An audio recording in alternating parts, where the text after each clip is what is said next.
I'd like to do is start by introducing our legislative candidates who are here tonight. Have them come up on stage, and a couple, 3 minutes. You go longer than that, and blunt objects are going to come your way. So let's start off with Vito Barbieri, State Representative from District 2. Vito?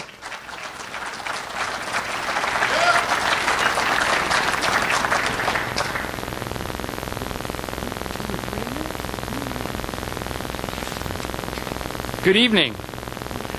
I'm not as tall as Brent, obviously. Thank you very much for coming tonight. Thank you to Dick for showing up today, Dick Heller for coming, and again, thank you for the opportunity to speak. I just want to address the socialist mindset and the threat to our way of life. This won't take but about, what, half an hour? No, I'll be... It's, it's not just a threat to our way of life. It's to our traditions, our education, our lifestyle, all of it. There's no question, there's no secret that the Republican Party is split. And this whole idea is, what we're dealing with is the idea that the Republicans need to have a big tent so that we can include everybody into this larger club, shall we call it. That'll make us win elections, after all. If we have more people that we can give stuff to, that we can make promises to, that we can side with, then they're going to be on our side, and we're going to win elections, after all. That is what it's all about.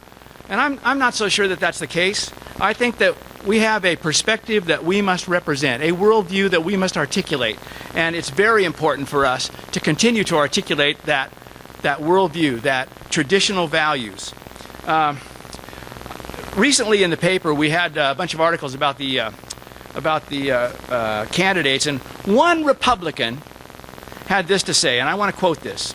Every Idahoan has a right to earn as much money as they possibly can, but we have to make sure that's tempered with everyone's needs being addressed. Let me put that in other words. From each according to his ability, to each according to his need. This is a Republican espousing Marxist ideology. And is he aware of that? I don't know. I don't know whether he is or not, but we all know that infamous quote. By the way, Marxism is one step beyond socialism. But what does that one step mean? Force. Force. One more issue that this quote brings up to me is the word we. When he says, but we have to. This use of force, ladies and gentlemen, is the gun. As you probably read, the Department of Agriculture has now put a bid out for semi-automatic weapons. The Department of Agriculture. The bureaucracies are arming themselves at the same time that they're working to restrict us from having our rights to carry arms. Government bureaucrats. Friends, we're losing our government. We've got to work now, politically, to gain that back. We've got to gain back our government. And remember, as I've been saying for years now, the Second Amendment is not negotiable. Thank you very much for your time.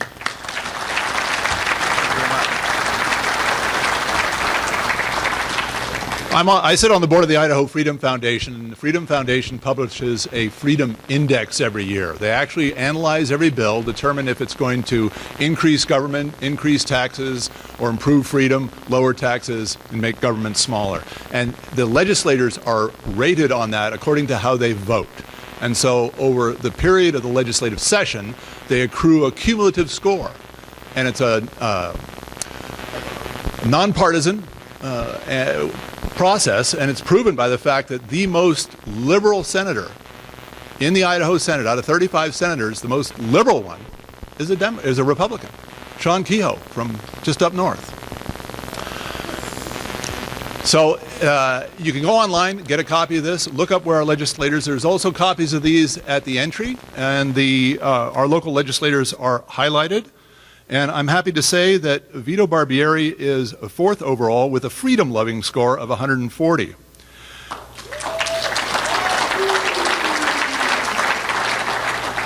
Our next senator is Bob Nonini, who also scores high on the Freedom Index. Bob Nonini.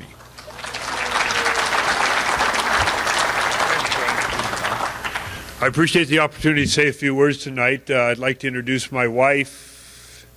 She is here. Oh, there she is right back here, Kathy Ann Nonini. I had to say that so I knew where to look when she was taking the picture. Wanted to make sure. It was nice. We had an event last night. This is my legislative district, mine and Representative Ron Mendive and soon-to-be Representative Don Cheatham's legislative district, District 3 of the 3 districts in Kootenai County. So very proud to have everyone out tonight in Legislative District 3. Last night we had an event right over here, right on the other side of the fence at LCF Enterprises, just a meet and greet. And I know a number of people I see here tonight were at that event and had a chance last night to meet Dick Heller, and it was a good opportunity. He had a chance to say something at that event too, and the people that aren't here tonight got a chance to meet Dick last night, which is a good opportunity. I've served in the Idaho legislature now for 10 years. 8 years in the Idaho House and 2 years in the Idaho Senate.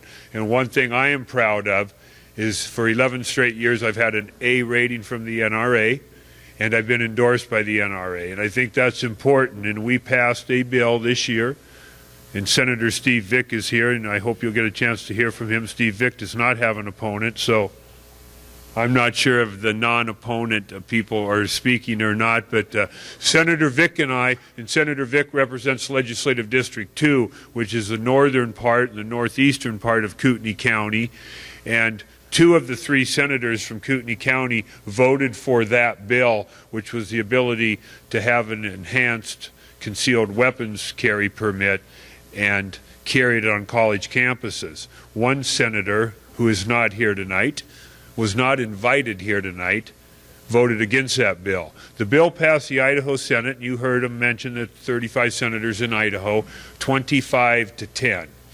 There are 28 Republicans and 7 Democrats, so 3 senators, 3 Republican senators voted against that bill. And the argument from the Kootenai County senator that voted against that bill was it should be left up to local control. And what he meant by local control were the trustees of North Idaho College. Now, thankfully, we have a trustee from North Idaho College here tonight. He was the only trustee that supported the bill. 4-1, those 5 trustees voted 4-1 to oppose the bill, and the one that voted to support the bill is Todd Banducci. Thank you.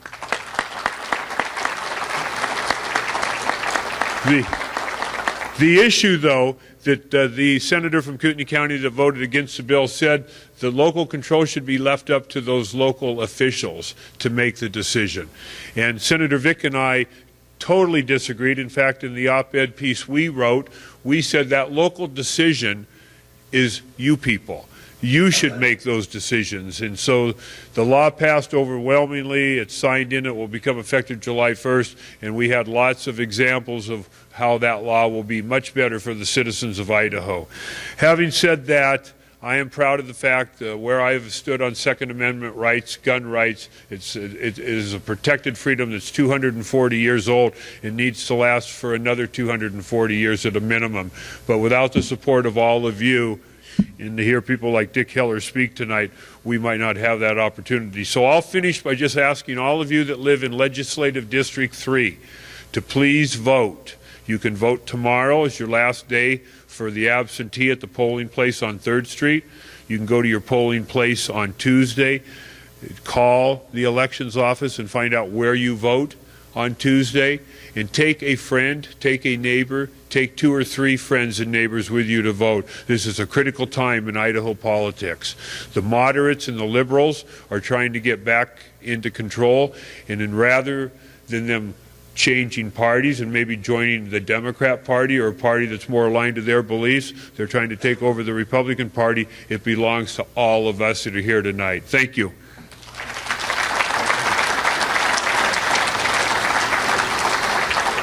Thank you, Bob. And while he's not on the agenda to speak tonight, I would like my senator, Senator Steve Vick, just to stand up and get a round of applause. Would you please? Steve is in a tight race for being the most conservative senator in Idaho. So we have to do something about Sean Kehoe because she's really throwing off the average. At the conservative candidate forum that we had last year, or 2 years ago, I should say, a friend of mine was sitting in the audience, and he said, after the event, I heard 27 Republicans stand up, and every one of them said the same thing, that they were the most conservative candidate. And that's why the Freedom Index is important, because it actually differentiates between what they say and how they vote. So somebody else with an excellent record that I'd like to invite up here, State Representative from District 3, Ron Mendive.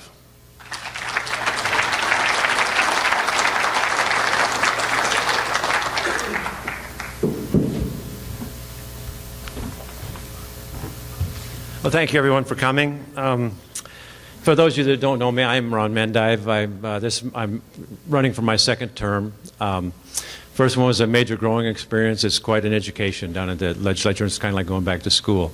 I've learned a lot, and I've learned that Idaho has some major issues. We'd like to think that Idaho is an extremely conservative state, which it is. The people are conservative, but I did learn down there the legislature is not conservative. They know how to talk conservative when they get here, but when they vote, they do not vote that way. And I think that Freedom Index is a great tool for everybody to learn. And if you're not sure about it, they actually break down the legislation, tell you why they ranked it the way they did. And I think it would behoove everybody just to look at that. They're becoming more relevant every time, and I think that's absolutely necessary. Oh, my wife, way in the back. I knew I'd forget. Anyway, sorry, my wife, Shirlene, we've been married 43 years, and I always forget. I get a little nervous up here.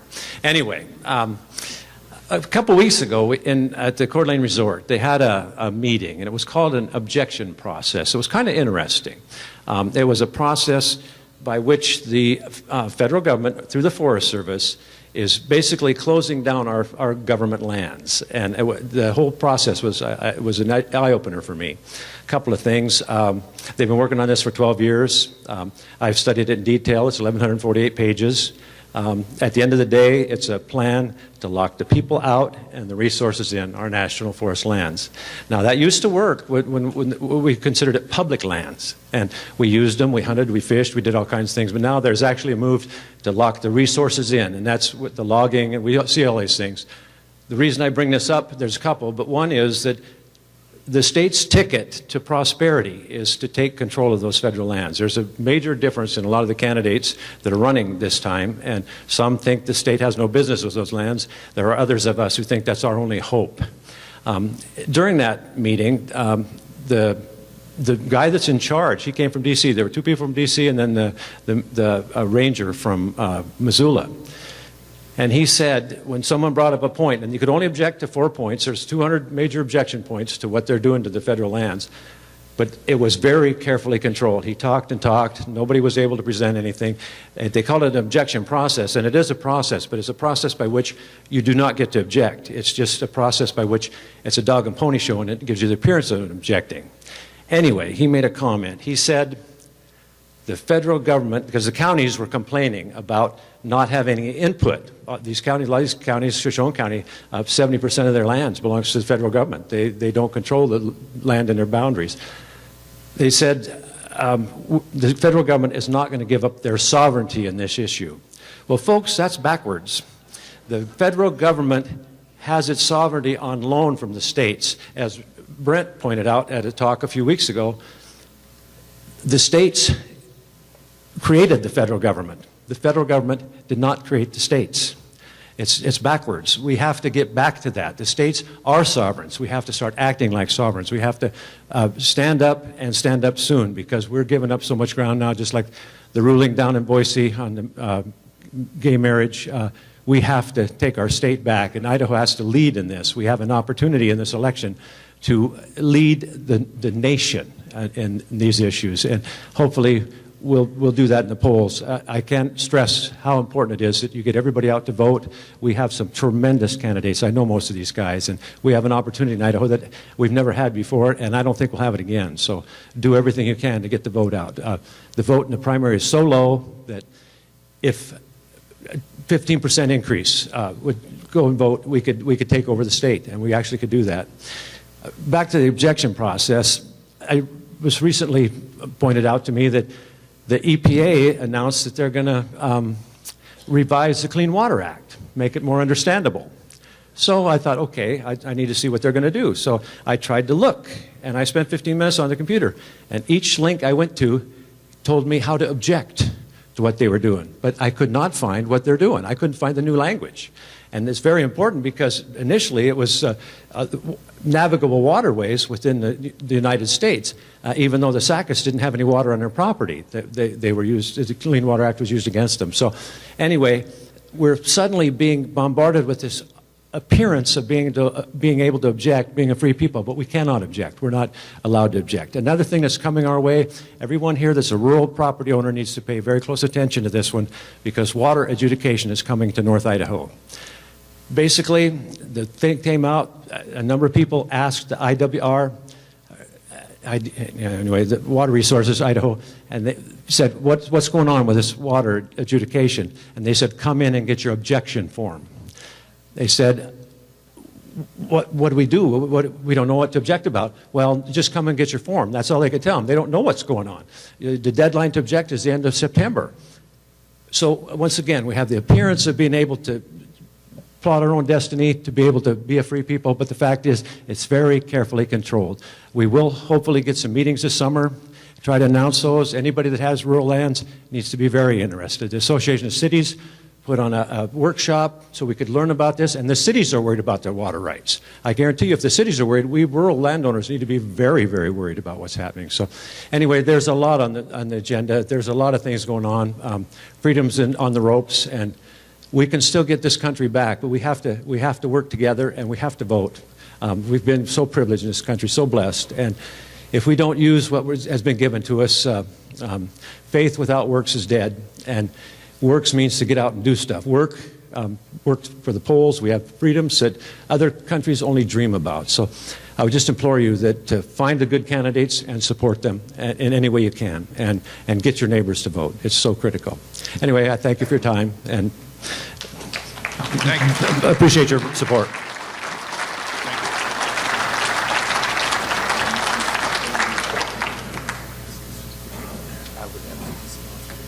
I'll do that. Yep.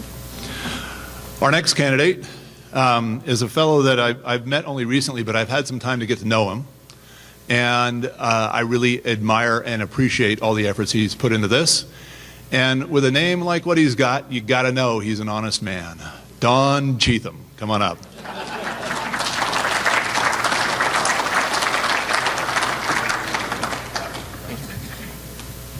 From Dewey, Cheatham, and Howe.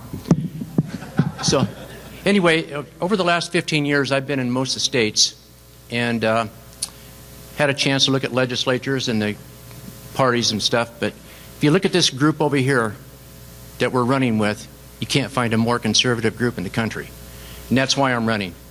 And in particular, Ron Mendive and Bob Nonini would be in the same district as me, and that gives me extra spunk. So I'm here. I thank all of you for being here. I thank Brent Reagan, who's been a mentor for everybody that I know it's run. Thank you, Brent. And I remember the first time I met him, he says, you don't ask for sovereignty, you take it. So that rings strong with me. So I'm a Second Amendment gun person, and if I'd have brought my guns tonight, they'd have had to roll me in here, so I'm unarmed. But anyway, I'm for everything everybody here is, for taking back our country, for getting our federal lands back, trying to avoid the federal takeover of our healthcare system, our educational system, and everything that goes with that. And I wish you guys would all just talk to your neighbors and friends and have everybody come vote on May 20th.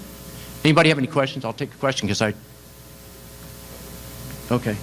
Well, I'll let you talk to the other group. Thank you so much. Okay. Well, in the paper it showed that I was born in 1968, so that was a mistake. I'm actually 68 years old. I thanked them. They called me and apologized, and I said, thanks for letting me be 47 for one day. But anyway, my background is I was in the Air Force during the Vietnam era. I served 25 years in the Los Angeles Police Department, worked SWAT gangs, internal affairs, organized crime, did some political corruption cases. And after that, I retired. I went to Bank of America and worked in their bank robbery program, and I oversaw that for several states. And my last 8 years in the police department, I worked an anti-terrorist division unit. So when I was at Bank of America, there was a advertisement that came out when Tom Ridge first stood up Department of Homeland Security under President Bush, and they were looking for outsiders to come in and help the 22 federal agencies get along and try to figure out what's wrong after 9/11, and try to find out what kind of critical infrastructure we have in the country and how it's being protected. So I was one of 68 people that got selected to do that.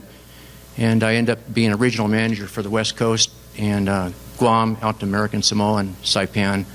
I learned a lot about our country I never knew. But just come vote. Thanks. Sentimental.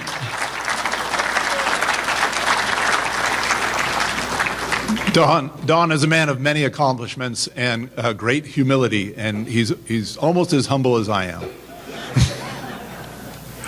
Our next candidate is a man that I think that we can all look up to and admire. Toby Shinglebank for District 4.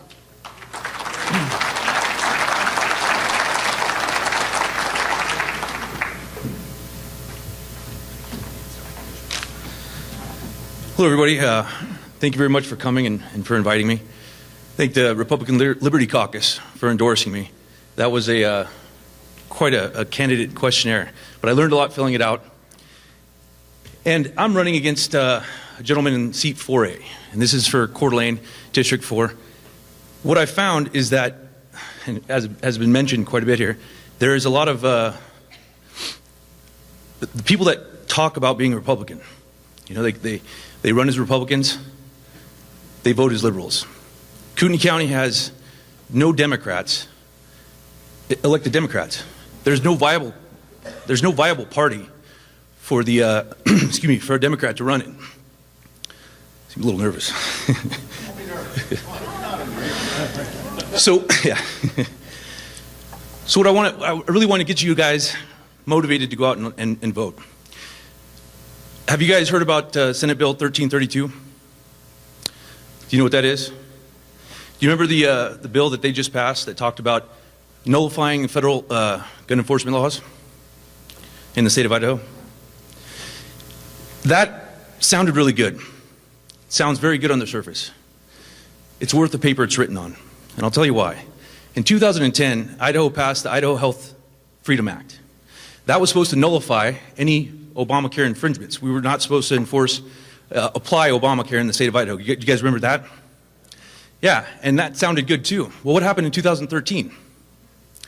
A bunch of lily-livered legislatures were basically paid off. They were bought by big special interests. Specifically, one of the guys the gentleman that I'm running against, and all of the legislatures, all the freshmen, there was about 16 of them, they were bought. And now we have the Idaho Health Exchange. Otter care, exactly. So what's going to happen when special interests or the federal government jerks the strings that we're attached to when they say we want you, Idaho, to enforce federal gun laws. We want you to chip away at your Second Amendment rights. They have, the federal government supplies us with about 36% of our budget, 36%. Those funds come with strings attached. Those strings can be pulled at any time. It's important that we have people with the testicular fortitude to stand up to the special interest groups and to not roll over when those strings are pulled. And that's what happened in 2010. 2010, we thought we had it dialed in when it came to Obamacare. And then it turned into Otter Care because we had a new round of legislatures that were elected. What happened in 2013? We can't let that happen in 2014. And that's why the Republican primary is so important, because we're separating the wheat from the chaff here. Everybody in the general election votes for somebody that has an R next to their name. So who is a conservative? That's why it's so important that you guys get out and vote in this primary. These issues that we face right now, they're not right versus left issues. They're not conservative versus liberal issues. They're right versus wrong issues. It's wrong that the federal government controls 63% of our lands. It's wrong that we have an Idaho Health State Exchange that forwards directly to healthcare.gov. And it's wrong that employers are forced to pay for abortion pills in the state of Idaho. These are right versus wrong issues.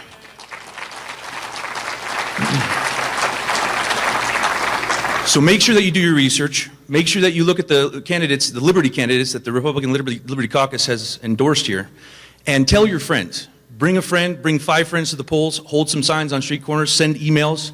This is important. This is one of the most important elections that we'll have in Idaho history. Thank you very much again.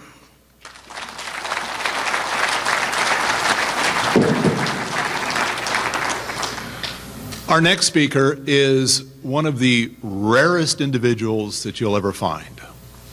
She is honest, she is a politician, and she sells used cars. Kathy Sims, please. District 4.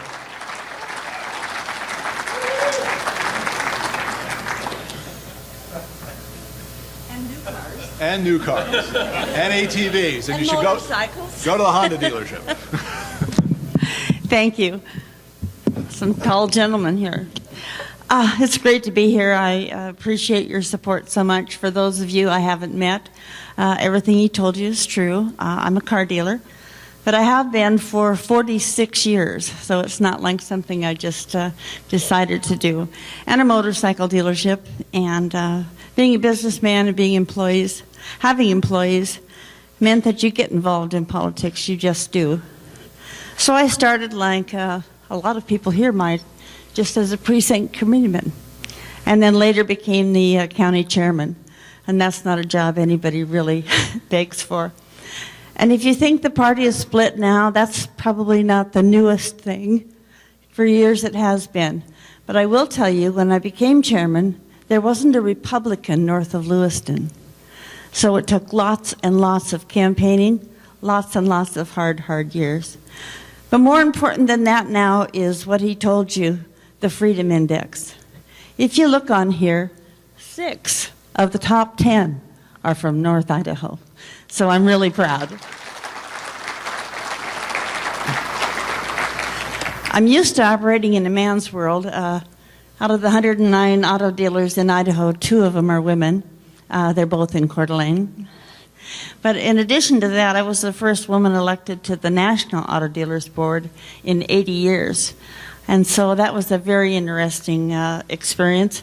And I was able to testify at federal hearings when Bill Clinton came through with the ergonomics rules for businesses, LIFO rules. I met with the IRS. What a terrible job that was. But in all case, I remember hearing when I was in Washington, D.C., for the regulatory affairs, I met with some people who go from state to state setting up these exchanges. And so they had hired them just to come and talk to the car dealers and tell them what they were facing as employers when this comes through. And they said, it will implode on itself. If you spend 10 cents setting up a state exchange, you have wasted your money. Well, I believe we spent millions, and we have wasted our money. It was funny when I was listening to the debates last night, I heard our governor say, well, it's only for a couple of years, and then we're going to turn it into a private system. What is he saying? So like everyone, I was absolutely floored when we did have a state exchange. I was sure it would not happen. But I will tell you, it didn't happen with a majority of the Republicans in the House. The minority of Republicans voted with the Democrats. That's how we got it. The majority of Republicans still said no, and that was everyone from North Idaho, except, maybe names aren't right, but I have to tell you I'm in District 4. That's the city limits of Coeur d'Alene. That is the most liberal district that we have. It was held by a Democrat for 11 years before I was elected to this position. And there's a target on our backs. So I'm so pleased to see some real good candidates go for those jobs as well. If you know, Mary Souza is running, and she's a very conservative person. So Schwindelbeck will be, just listen to him talk. I can hardly wait to hear him on the floor in Boise. It's going to be great. But we won't get there if you don't give us a hand. And In every district we need it because it's a battle this year, like some we've never seen. So all again I can say is please vote. We are good Republicans. The Second Amendment is not about hunting. It's about freedom. Thank you.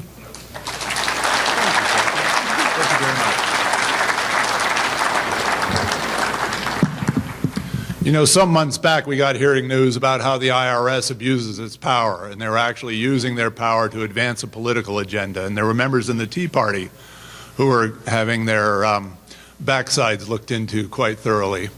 And it came as a shock to a lot of people. One person it did not come as a shock to was the man I'm going to introduce next. Phil Hart is going to tell us a little bit about the Republican Liberty Caucus of Idaho.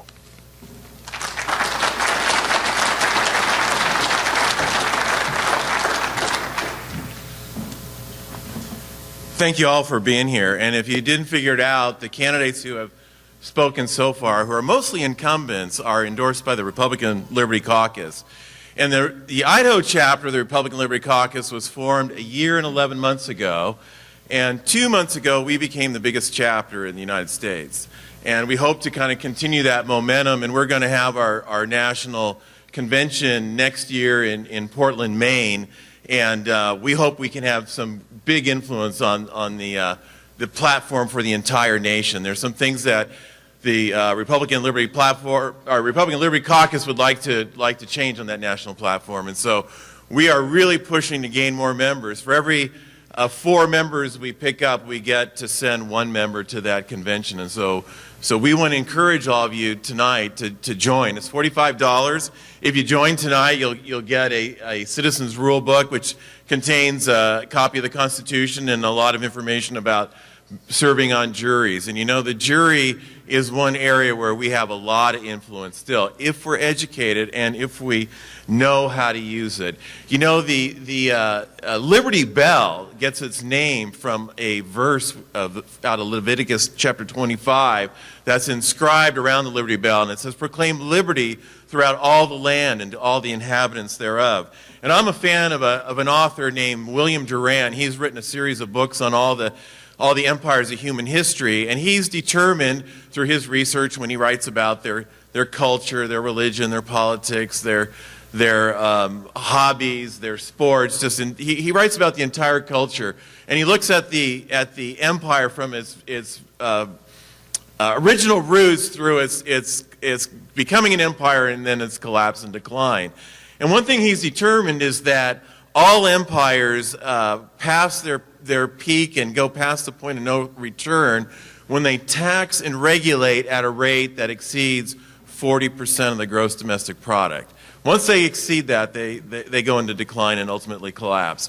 We're at over 60%, and we've managed to pull that off by having the reserve currency of the world and importing our inflation to other countries. But sooner or later, those chickens are going to come home to roost. And that's what we want to try to avoid in the Republican Liberty Caucus, is we want to hold the Republican Party accountable to its platform, which is an excellent platform, which is written by the grassroots.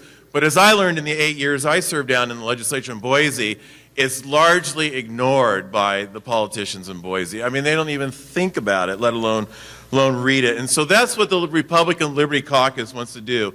We want to be the conscience of the Republican Party, and we want to hold them accountable to the Republican Party platform. And you can help us do that by joining. And you can help us also by being engaged in the process. And this election seems to be nastier than other ones that we've had recently. I just heard the other day that Lenore Barrett, a member of the House from Chalice, Idaho, is being accused of being a wolf lover and supporting the introduction of the wolves into Idaho. And that's the absolute furthest thing from the truth about Lenore. And it really can't be supported, but nonetheless, that's an accusation that's flown her way just in the last few days, and with the election just a couple days away, she doesn't really have time to defend herself. And that's just one example of many. And so it's gotten really intense, it's gotten really nasty, and you guys need to be engaged and fighting back, because it's really somewhat overwhelming. We have position cards on our issues. They're in the back. I'm the vice chairman for the state of Idaho. Karen Calsteri, who's our chairman, she's in the back down there. We're going down to Boise, and we're going to hold an event like this at BSU. Oh, Karen's right over here. At BSU tomorrow night, and we're going to have an event at a gun shop tomorrow down in Boise, and then we're going to Pocatello on Saturday for another gun shop event, and then Dick Heller is going to be speaking in Rexburg Saturday night.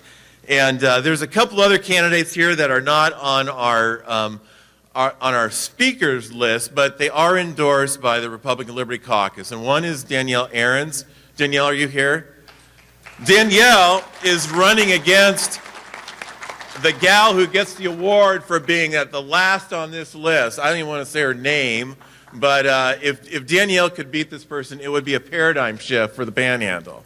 So Danielle, thanks for being here. And I think Sage Dixon is here. There's Sage. Sage is running against another guy who's for the House from District 1 up in the Panhandle, who scored pretty far down. He's about 10th from the bottom here. And Sage is a good conservative. That would be a great improvement for the state of Idaho to get Sage in the House. So we want to thank you all for being here, and we want to encourage you to join we're basically a club within the Republican Party, although we have in our bylaws that we endorse candidates, and we are all about trying to influence the debate, trying to influence who gets elected, and trying to steer Idaho really toward the Republican Party platform where it should be anyway. So thank you all for being here. You need to talk about Eric Redmond. Yes, I will. Excellent. Thank you.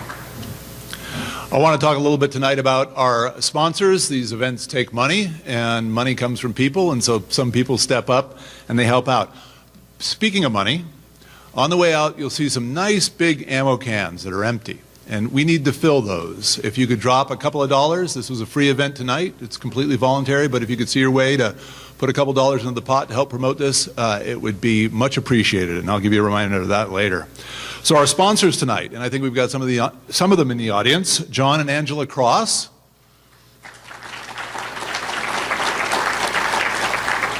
John Malloy. John, are you here? We have Shooters Wholesale. Two things I like. And of course, Northwest Pony Express, one of my favorite stores. Patriot Pawn and Gun. And Rock and Roll Lubrication. And we also have a sponsor who's also a candidate in my district, District 2, Mr. Eric Redmond. Eric, would you stand up, let everybody see you there? Eric is another solid conservative who stepped up because we've got people that we're sending down to Boise that really should be Democrats. And his arm was twisted, he was cajoled and convinced and finally agreed. And he's just the kind of statesman that we need down in Boise. People who are willing to serve the people and do so not because they're looking for things and not because they want the power, but because they understand its service. So thank you, Eric. Thank you for stepping up, and good luck in the election.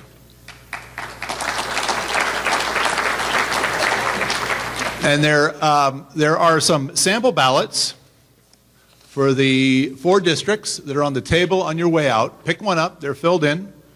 You can use them when you go to the polls. They'll look just like the ballots you go to. You take a couple, give them to your friends. Here's the guys we like. Here's the guys we should vote for. So please do that. We have our state constitutional officers are up for election, everything from the governor on down.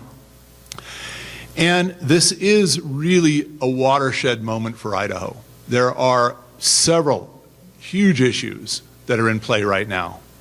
We've got Common Core, which is the one-size-fits-all educational standards that they want to press onto our children. The Department of Education has been around about 50 years. And the longer we've had the Department of Education and standards, the lower our performance of our children has gone. So they think, well, if a little bit is good, let's do more, or a little bit is bad, let's do more of that. Let's have nationwide standards. They claim they're state-driven. Apparently they claim that Butch and Bobby and other governors got together with their crayons and they wrote out all the standards. And they said, oh, this is driven by the governor's conference. Really? Well, if that were true and public employees generated these standards, why are they copyrighted? They're copyrighted. This is an industry. It's an industry to take over our educational system, and we need to stand against it. Back in Back in 1974, Congress made a unilateral policy decision that the 11 western states weren't going to get their lands back. And the federal government was going to keep the lands in the 11 western states. And at the same time, they did two things. They created the Bureau of Land Management, because all these lands are not going to give back, so now they got to manage them, the BLM. We know how that's turned out. And they also started giving the states payment in lieu of taxes. Now, why would they have done that? Well, they were supposed to give us the lands back, but since they didn't, and we didn't have the lands to tax and fund our education, fund our states, then they said, well, we'll give you money, these PILT payments. And of course, over the years, the PILT payments have gone down and down and down, and now they're about, well, the last time they were about 20 cents on the dollar for what the land was worth in tax income. And in the last budget, the first budget they had passed in years, guess what? No PILT payments. They completely reneged on them. The Western legislators voiced their concern and were able to get the PILT payments put back into the Farm Bill. But imagine the other 39 states objecting to how 11 states are getting extra payment for land that's public land. So that's something that's going the way of the dodo, and we got to watch out for it. What's interesting is that in the debate for the Attorney General, Lawrence Wasden said that we should vote for the candidate that tells you the whole truth. And I agree with him. I do. Because he went on to say that the Idaho Constitution demands that these lands are forever the federal government's. And he cites Article 21, Section 19 of the Constitution. And the people of the state of Idaho do agree and declare that we forever disclaim all right and title to the unappropriated public lands lying within the boundaries thereof. And he stops there. Now, if Mr. Wasden was a man of his word, he would tell you the rest of the story. Because the rest of the Constitution in Idaho reads like this: until the title thereto shall have been extinguished by the United States. When we signed on to be a state, we said, we're going to give you these federal lands, and then you're going to give them back to us, because that's what all the other states did. Sounds a little goofy, but that's the way it went for all the states. In another place in the Constitution, it talks about these federal lands and how they're supposed to be applied, when they come back to the Idaho, how they're supposed to be applied for the purposes of funding education. And it says the legislature shall at the earliest practicable period provide by law that the general grants of land made by Congress to the state shall be judiciously located and carefully preserved and held in trust for our schools. But our land board, which composed the governor, the superintendent of public instruction, the secretary of state, the attorney general, and the state controller, the constitutional officers, they've decided that they get to play LCDC with land board. They get to buy up commercial properties, take them off the tax rolls, and then invest them and compete with private industry. This was never the intent of the Constitution.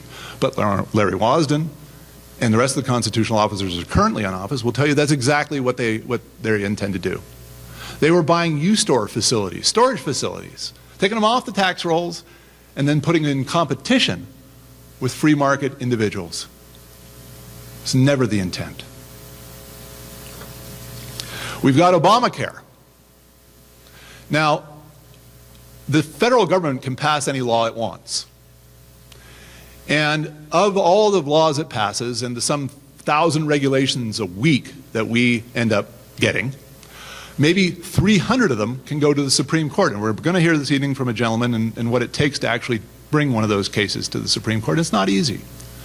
So basically, there's no checks and balances on the federal government, no reasonable ones, because they can do a lot of stuff, and if you run to the Supreme Court to try and get it resolved, it's not going to happen in a practical period of time. And there's such a volume of it that you get overwhelmed. Now, we are the only Republican state with a Republican governor and a Republican legislator that voted to form a state exchange. Senators Getty, Representatives Malik, Morris, Estridge, and Senator Kehoe all voted to make Obamacare the law of Idaho. Now, they'll try and tell you, well, we did that to protect Idaho from there. That's a little like telling somebody, I'm going to protect your virtue by taking you to bed. I tried that line in high school. It didn't work.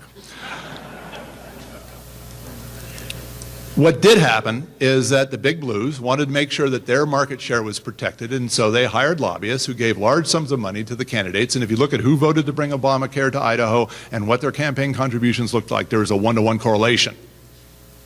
Simple. We're sold out by one vote.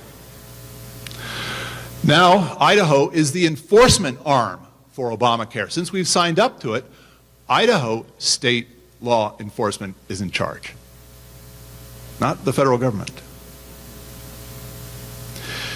There was a free market solution that was presented that would have saved every Idaho family $10,000 a year and still gotten you all the health care that you need. They didn't want to hear it because the lobbyists that were involved didn't want you to hear about it. State sovereignty is a big issue. You know, we hear talk about the 17th Amendment, should we repeal it or not repeal it? At the end of the day, whether you're for or against repealing the 17th Amendment, state sovereignty is the object that you want to achieve. Now, the federal government has overreached tremendously. Barack Obama the other day was saying, well, you know, the money that you get to keep after we've taken 60% of it in taxes, that money that you get to keep, here's how you should be spending it. You shouldn't be buying a cell phone or a smartphone. You should be buying Obamacare. The hubris. Telling me I'm going to spend the money that I earned after I've already paid taxes on it? The First Lady wants to tell our kids what to eat. We're regulated in how much water our toilets can flush and what kind of light bulbs we use. It's absurd. There is no limit to the greed for power that they have. When I was talking to Luke Malik about state sovereignty and what the federal government can and can't do, he basically told me the states don't have sovereignty. The federal government is supreme and they can do whatever they want. We don't need guys like that standing to defend something they don't even believe exists.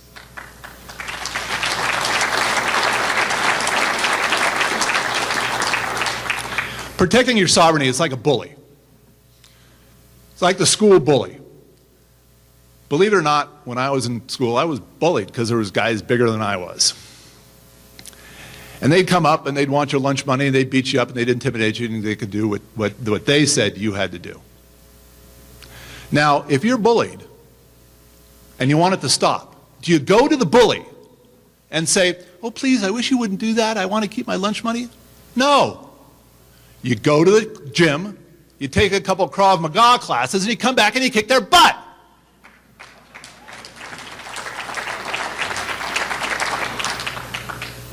The state governments are superior to the federal governments, as Ron said. The states created the federal government, not the other way around. 38 states get together, they vote, they decide we're not going to have a federal government. Poof, the federal government disappears. That's tremendous power. We need to act like the sovereigns we are. We need state legislators, we need state constitutional officers who will stand in the breach and defend us. They just have to stand up. There doesn't have to be violence, there doesn't have to be bloodshed. They just have to stand there and say, no, you can't do that. Show me in the Constitution. Got one right here. Show me where it says you can do that and I'll let you do it. And if it doesn't say that, you can't. It's very simple. We need our officers with spines, and we've got a slate. For public education, we've got the only one that'll stand against Common Core, John Einon, for Superintendent of Public Instructions. I've met him, I've talked to him, broken bread with him. He is a fine deeply good man, and he deserves your support. Todd Hatfield for State Controller. I met Todd, about a year ago. He came to my office and he informed me about the public lands issue and the Land Council and what was going on and what needs to be done. He was very informed, very informative. Excellent, excellent candidate for that. I've told you about Lawrence Wasden, the WADS, and we've got a guy that'll actually stand up for you. We're going to be hearing a little bit about him in a moment from John Green, so I'm not going to tell you much about that. But Chris Troupis, fine candidate. Lawrence Denny, Secretary of State, appreciates that we should nullify Obamacare, wants for a balanced budget. And by the way, we recently had a recall here, and we had enough signatures to recall certain city officials. But through a hyper-critical process, whereby if somebody didn't put East in front of their address, whether it was East 123 Street, if they didn't do that, that signature was discounted. That vote was thrown away. And that Secretary of State Usursa was the one that did that. So we need a guy that's honest. We need Lawrence Denny as a Secretary of State.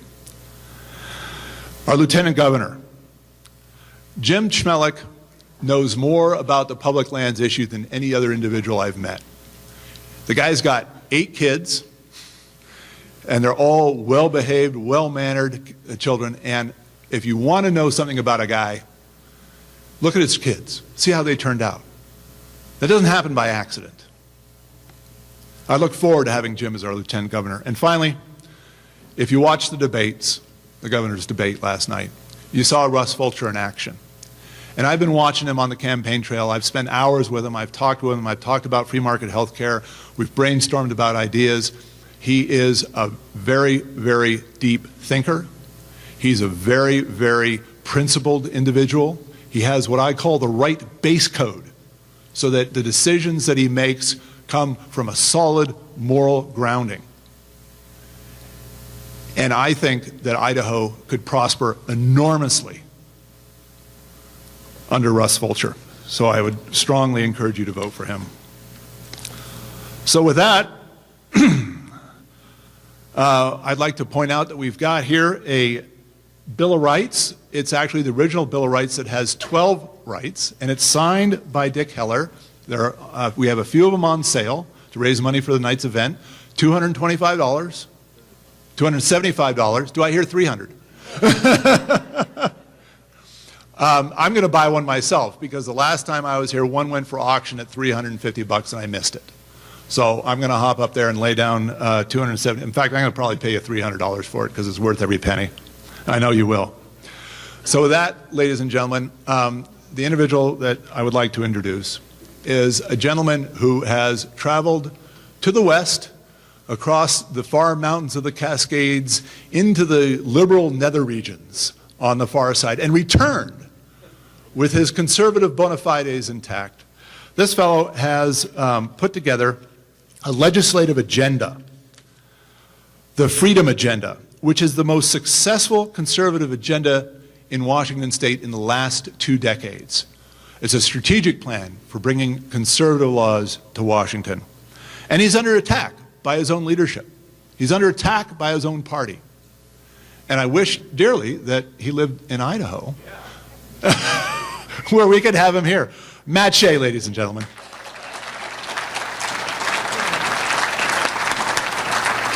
Thank you for that. I appreciate it. Well, as I always start off every speech, our hope is not in man, our hope is in Jesus Christ. Amen? Amen. Right on.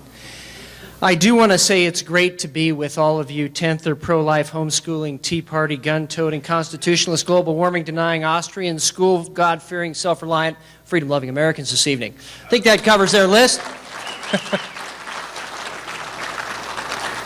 I also want to thank all the folks from Spokane Valley that are here tonight. It's great to see so many familiar faces as well that have come over. And I think that we have to deal with a lot of things. And one of them is we have to deal with fake conservatives that are bought and paid for by the Karl Rove establishment. Unfortunately, some in my area have recruited a primary opponent against me, And tonight, in the red and white plaid shirt, my opponent has sent somebody here to film this. And don't be clandestine about it. Come on up front. We're all friends here. Come on up front so you get a better angle at filming me tonight, instead of being clandestine about it like you were in Colville.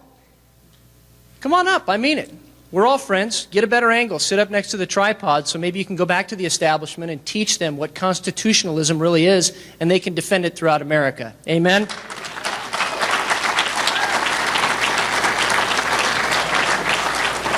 So I was asked to address the state of the West. What's the state of the West? Well, the state of the West is that it's under siege. It's under siege by the federal government. It's under siege by some out-of-control state agencies. You know, John Hancock said, it's the role of government to protect our God-given unalienable rights to life, liberty, property, and the ability to defend the same. Amen. Amen. So it's no surprise that in Seattle, the Seattle editorial had an interesting column from Jerry Large that said, we need to repeal the Second Amendment. So in fact, the liberals do want to come take our guns. You can't say they don't want to when you have that published in the major newspaper in Washington State. You know, it seems though, on the other side of it, that we have a policy of letting all the bad guys off and punishing law-abiding citizens, don't we? I mean, we've seen that with President Obama and all these illegal immigrants that were criminals, rapists, violent criminals, and we're just letting them out. But, oh no, if you have a gun and your paperwork isn't filled out right, we're coming after you, right? It's amazing where we're at in America today. I believe that we got to go on the offense. That's what we've done with the Freedom Agenda in Washington State. Like it's been said, it's the most successful slate of conservative bills in over 2 decades. But what does that mean? Well, we introduced 65 bills under lower taxes, less government, and more freedom. And under more freedom, pro-life, pro-liberty, pro-property, pro-gun, pro-veteran, and securing elections. Isn't that what we all believe? I mean, as Republicans, that's what our platform says. And yet the establishment runs people against us because we're too conservative, because we abide by the party platform. Pretty interesting, isn't it? So with the Freedom Agenda, 65 bills. 65 bills. We had 32 we passed out of the House/Senate, and 12 were signed into law without veto by our liberal governor. We also had 25 national news stories, but that aside, one of those bills that we got signed into law by our liberal governor was a ban on Sharia law in Washington State. If we can do that in Washington, we can do that anywhere in the country. So the right to bear arms. I want to read a couple quotes. I don't normally do this, but I want to because it'll shock you. And I noticed that the establishment left. It's too bad because they should have these quotes. The right to defend one's home and one's person when attacked has been guaranteed throughout the ages by common law. Martin Luther King Jr., page 55 of Where Do We Go From Here, Chaos or Community? Among the many misdeeds of British rule in India, history will look upon the act of depriving a whole nation of arms as the blackest. If we want the Arms Act to be repealed, if we want to learn the use of arms, here is our golden opportunity. Mohandas Gandhi, page 430, his autobiography, The Story of My Experiments with Truth. Haven't heard that in the media, have you? They understand it. They understand the very simple fact, if you don't have arms, you are a slave, like it was said earlier. You are a slave. Look at Ukraine right now. Look at the problems in Ukraine. They are persecuting Jews. They are persecuting Christians. They just declared the Baptists there as enemies. My family, I have family members there in Kharkiv, the second largest city, right on the border. And they have declared the Baptists there, the evangelical Christians there, as enemies, the pro-Russian separatists. They don't have arms in Ukraine. What do you do next? You know, guns stop more crimes than they are used to commit, even crimes committed by our own government. And that's where I want to tie in with the West. The presence of guns ensures the presence of peace. And very specifically, we have to ask ourselves and answer a question, every individual. Are we a loyalist or are we a patriot? Are we God-fearing, freedom-loving, self-reliant Americans? Or are we government-dependent, constitution-ignoring socialists? That is the question we all have to answer. And I appreciate Radio Free Readout because they've been answering that question quite well to many people in this area for a long, long time.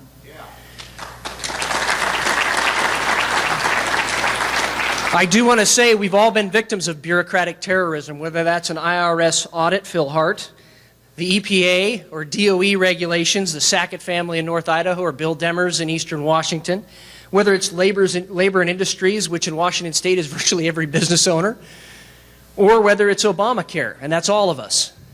We all have been victims of bureaucratic terrorism, all of us. So it's no surprise that the BLM went down to terrorize a rancher in Nevada. And it's also no surprise that the media lied about it and covered it up. And I want to talk about that very briefly this evening. This is a war on rural America. This is a war on hardworking Americans. This is a war on self-reliance. If they get us off the land in rural America, they can control us in the cities. This is not isolated, and they are not going to stop. Don't think you can deal with them. Don't think you can compromise with them. Don't think they're going to let up. They are going to continue to do this until they have all the property in the West. That is their stated goal, and they're very public about it. New American Magazine, Bill Jasper, written a lot of articles on this, Agenda 21, and what they're doing. That is what is happening, and that's what we're facing. Legal property rights. Let's talk about the Bundys. Did he have water rights to his land? Did he have water rights to his land? He had preemptive, adjudicated water rights to his land. That's the highest rights you can have in the West for a water right.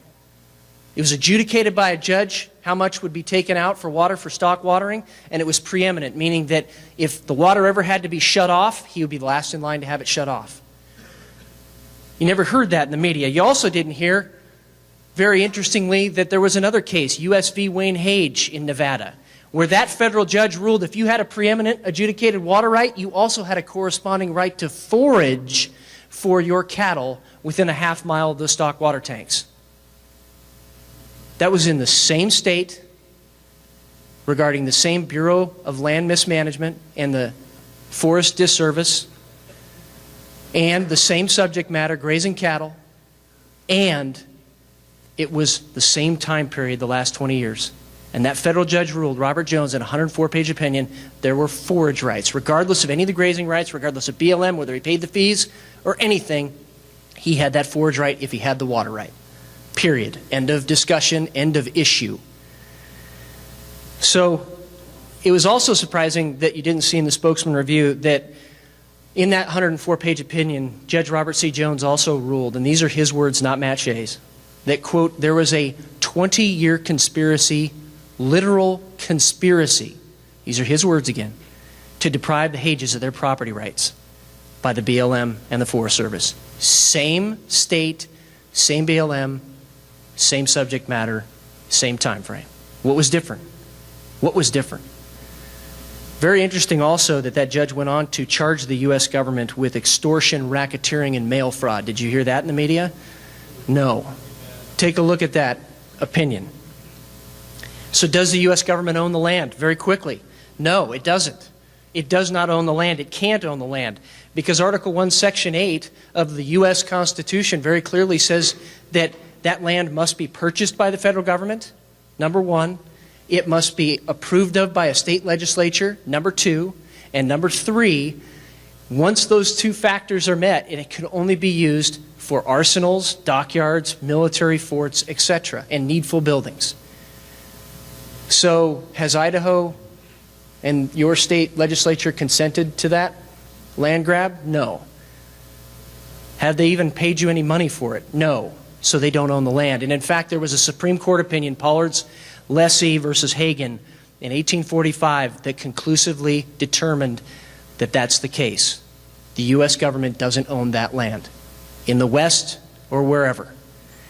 So, also, Federalist Paper 45 simply says, and this is the Founding Fathers again, we want the states to control the internal problems and objects.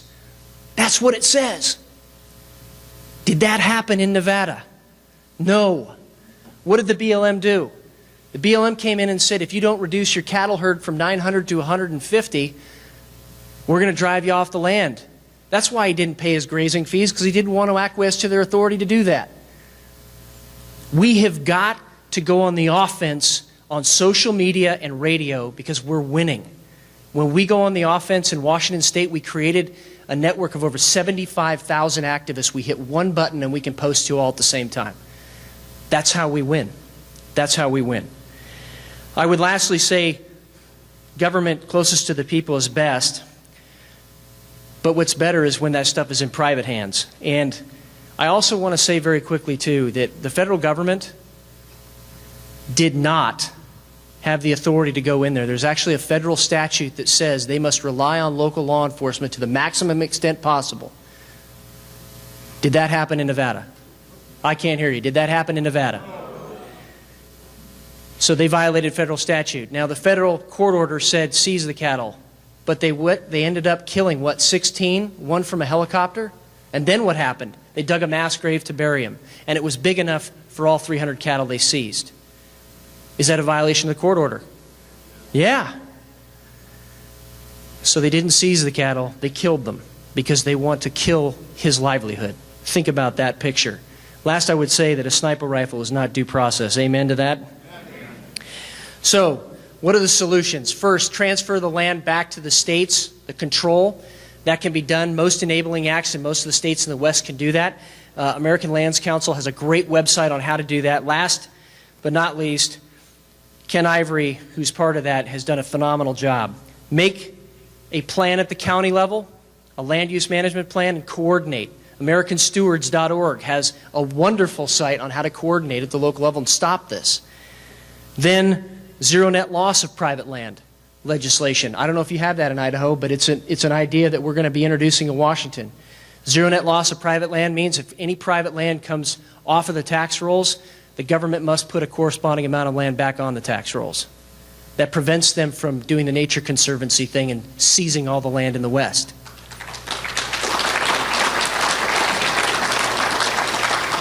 We also need to pass a resolution at the county level backing our sheriffs, because that's the last stand in our republic when the federal government goes awry, is that county sheriff.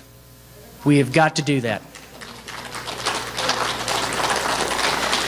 And then finally, and I think you will love this, the last part of the Coalition of Western States solution is very simply this. We need to disarm the federal bureaucrats.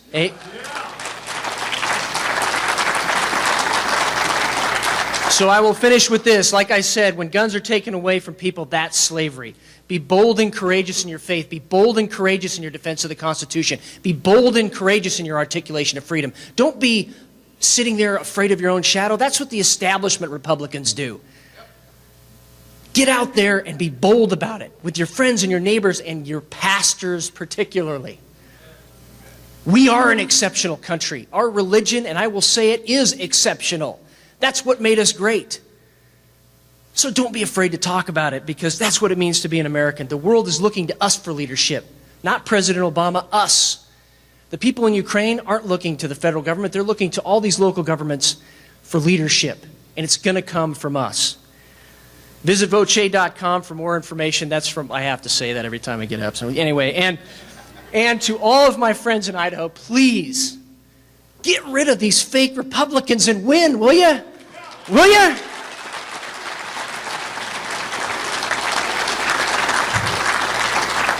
So let's leave here tonight. Let's make freedom happen so that our kids and our grandkids can live in peace and prosperity and freedom, and they can live as free men and women, so that when they do that, and we've done that today, we can glorify and honor and praise God because we kept America free. God bless you guys. Thank you.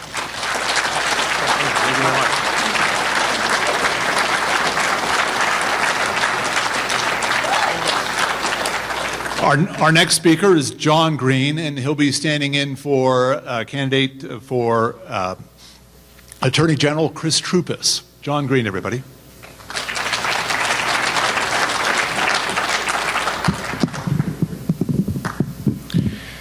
You know, my thoughts on my profession, the legal profession, are pretty well known. I always like to start out with a lawyer joke, kind of put people in the right mood when we're going to talk about legal matters. So, does anybody know how many lawyer jokes there are? There's one lawyer joke, the rest are true stories. So I was sitting in the conservative, liberty, honest lawyer section with Matt Shea. You can see we were kind of lonely over there. But the legal business of the state of Idaho is serious business. And, you know, you've heard a lot of terms to describe this point in history that we're at right now. It is truly a watershed moment. We have such an incredible slate of liberty-minded, honest, real Republican conservative candidates that is just going to be criminal if we don't get these people elected. It's going to turn our state around. So I have the great honor of bringing to you tonight these words from Chris Troupas. My name is Chris Troupas, and I'm running for the office of Attorney General. I am very sorry that I cannot attend this event in person because of our concern about campaign finance issues. I want to express my utmost gratitude for the courage and commitment of Dick Heller, who is a true American hero and a person I admire greatly. After 37 years in the courtroom, I can attest to the fact that Dick Heller's willingness to take on the District of Columbia and the legions of lawyers to defend our precious Second Amendment rights, and to persevere through the long years of a lengthy and difficult legal process, is an amazing testament to his integrity and courage. Because he stood up for all of us and kept standing in the face of great odds, our right to defend our freedom is still secure. For that, I am forever grateful. I am also very thankful that Dick has come out to Idaho to help us carry that same message, that we must continue to zealously guard these rights or our freedom will disappear. I am honored that he is supporting me in my bid to become Idaho's next true conservative Republican Attorney General. The Attorney General is responsible for defending the Idaho Constitution and laws. He is your chief advocate.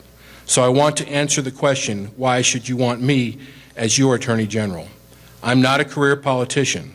My opponent has been in office for 24 years, 12 as a deputy and 12 as Attorney General. That's too long. Public service should be just that, service to the people, not a career choice. And I have the experience. I have spent 37 years in courts in all kinds of cases, but my passion has been constitutional law. I believe the Constitution should be defended according to its original intent. I am committed to the defense of your freedom guaranteed by the Idaho and U.S. Constitution, and that includes freedom from government, both federal and state. That also means a consistent and aggressive defense of our constitutional right to carry under the Second Amendment. My actions are consistent with my words. For 37 years, I have represented people in many cases who had nowhere else to turn. Many times I did it for free because I know that my time and talents are a gift from God and that I have to use them to honor Him. As one attorney, I have come up against the state and the Attorney General and his 112-man law firm 4 times defending your rights against unconstitutional laws or government action. I won all 4 times. In 3 of those cases, the Attorney General claimed he was defending a law that was constitutional. Each time the court ruled that he was defending an unconstitutional law. Why do we need a new Attorney General? Because we need an advocate for the people and for Idaho. Not an umpire sitting idly on the sidelines while the federal government takes away our lands, resources, freedoms, and rights. The federal government owns 63% of our state. That's $1 billion worth of timber each year alone that should be providing money for our schools, roads, and services, creating thousands of new jobs, and reducing our tax burden so that we can cut our money ties to the federal government. We need an Attorney General who wants to join that fight and believes that we have the legal rights to win that fight. And the same goes for EPA regulations. We need an Attorney General who will fight regulations that strangle our businesses. The Attorney General sits on a land board that administers 2.4 million acres of public lands in trust for our schools. He joined the rest of the land board members in directing investments in commercial properties that compete with private businesses.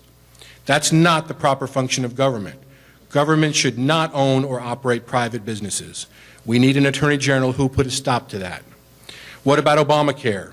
We have a Health Freedom Act the Attorney General was supposed to enforce, but he decided to drop the fight after the Supreme Court ruled, even though there are hundreds of other lawsuits still raising constitutional challenges around the country.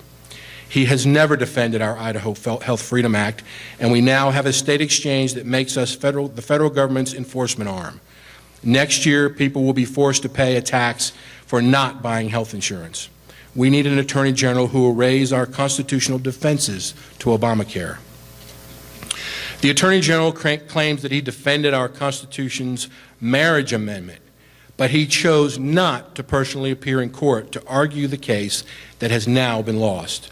In fact, the federal judge said that the state had failed to offer even one valid reason to justify our Constitution's protection of the definition of marriage. That is deplorable. The people have a right to expect our Attorney General to be their advocate, to be there in court standing up for them. We don't need another elected leader leading from behind. We also need an Attorney General who will support constitutional open carry, which is what the Second Amendment means and what I stand for and will defend as your next Attorney General. How serious is our present Attorney General about your constitutional right to own and carry a gun? In 2006, a very important case went up to the Supreme Court on Second Amendment rights. It was called District of Columbia versus Heller. On the way up to that court, it was called Parker versus District of Columbia. When it got to the Court of Appeals for the District of Columbia, Idaho joined a brief with Massachusetts, Maryland, and New Jersey, and the cities of Boston, Chicago, and New York. Michael Bloomberg signed on to the same brief. On page 3 of that brief, your Attorney General said this, quote, "There is simply no individual right to bear arms in the U.S. Constitution." A copy of that brief was sent to the NRA. 5 days later, the Idaho Deputy Attorney General filed a request to withdraw support for that brief and apologized to the court, saying it was a mistake. The Attorney General claims that he was out of town when the brief was filed, but that the person he delegated this job to was not fired, and for the past 8 years, none of us have been informed about this mistake. Was it really a mistake? Joining an amicus brief in an important case affecting our constitutional rights is a very serious decision. In April 2012, the Attorney General wrote a letter to 18 legislators and the governor explaining how serious a decision it is. He said this, quote, "An amicus brief is a legal pleading in a judicial proceeding. There are legal consequences that flow from the decision to join an amicus brief. Thus, I must weigh how joinder in an amicus brief will impact existing or future litigation in which the state of Idaho participates. Once the state joins in an amicus brief, statements in that brief may be used against the state in other judicial proceedings. I must also weigh whether positions the state of Idaho has taken in past litigation are consistent with the proposed argument and whether those positions will undercut the position of the party on whose behalf the amicus brief is written. Finally, I must weigh the quality of the argument made and whether the brief complies with applicable court rules. I carefully weigh each of these factors in considering whether to join an amicus brief." Unquote. The Attorney General obviously didn't carefully weigh anything if this was just a mistake. And what about the Deputy Attorney General, who did make the decision to join in this brief? He had to know what he was doing. When your Second Amendment rights hang in the balance, a decision to join in a brief has to be made by the Attorney General. He can't delegate it to anyone else, especially someone who doesn't share our strong convictions on the importance of the Second Amendment. Whether this was a mistake or an intentional act, it should never have happened. Right now, Idaho has an enhanced concealed carry law, and the Attorney General is supposed to obtain reciprocity with other states. It is my understanding that the AG passed off that responsibility to a clerk instead of making it a top priority for one of his senior staff attorneys. There will always be attempts to take away or limit our gun rights. We need an Attorney General who's committed to the defense of the Second Amendment, as our founders intended it, to protect an individual right to bear arms and make certain that everyone in his office has the same commitment. I guarantee that is how I will run the Attorney General's office. I will be just as diligent protecting your Second Amendment rights when you aren't looking as I am when you are. My name is Chris Troupis, and I'm running for Attorney General, and I'm asking for your vote and your support.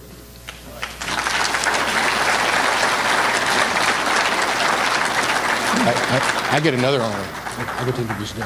Okay. Well, now I have this. So this was a great honor to be able to read this for Chris, and now I have another great honor to introduce our keynote speaker. It's always hard to talk about someone that you know, because you think, okay, if I'm going to introduce this person, what's the most important thing that I could convey to try to people to get to understand who the person really is? So just a little bit of background. I'm very honored to have been named the General Counsel and Chief Law Enforcement Advisor for a group out of Washington, D.C. That's called the United States Bill of Rights Foundation. And the head of that organization is a lawyer who's a good friend of Phil Hart's and mine named Dane von Breckenrickard. Anybody can spell that?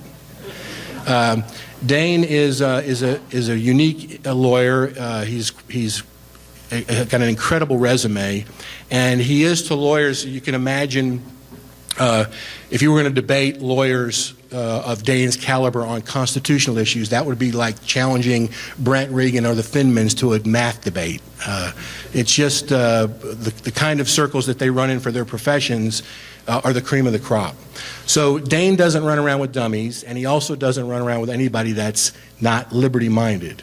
Well, a number of years ago, I had already met Dick Keller on a couple of occasions where there were just crowds of people who wanted to see the great celebrity Dick Keller, because if you're a gun person or a constitutional rights person or anybody that has any kind of sense of what goes on in constitutional law in the country, you know Dick's name. And Dane called me up and said, John, there's a Liberty function in Washington, D.C., and you need to really come to this function.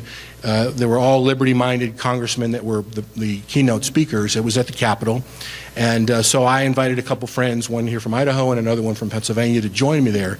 So we met, and we were introduced personally to Dick. And we attended the whole event. We had lunch together.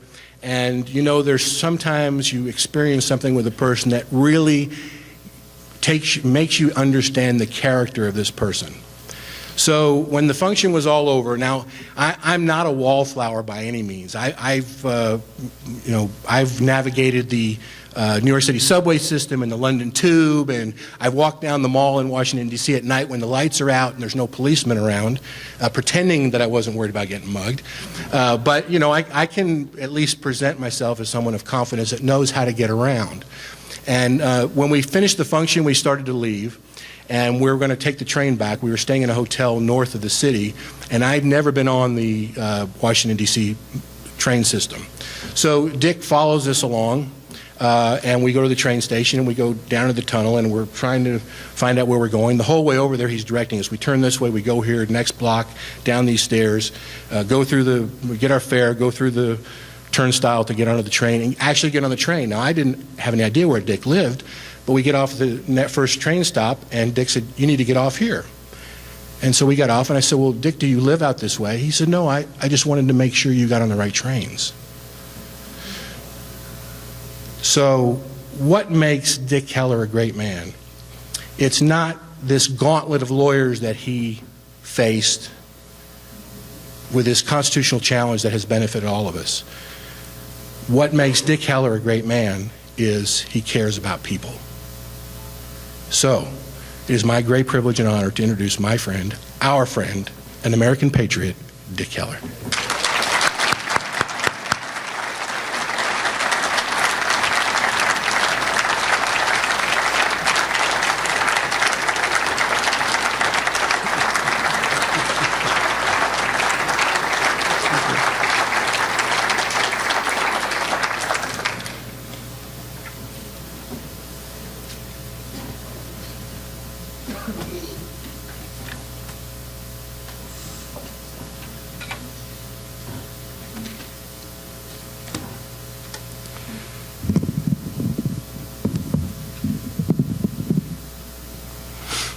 So, welcome, comrades.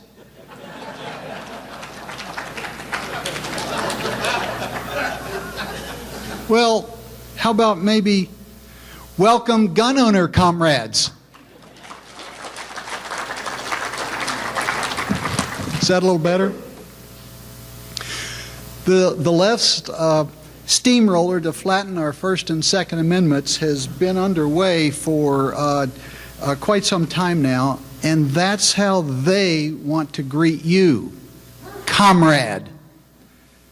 But I, Dick Heller, I say to you, welcome, freedom patriots! Freedom! Let's hear it. Freedom to the roots. Gun freedom. Can't hear you. Gun freedom. Yes. Thank you. I got to tell you, you don't know how motivated and stimulated I get to go back from coming out here to go back home and continue making a difference. Thank you for inviting me here today. And I'd really like to thank all of you for being here because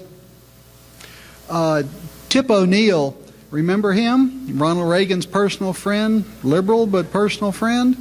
He said all politics are local.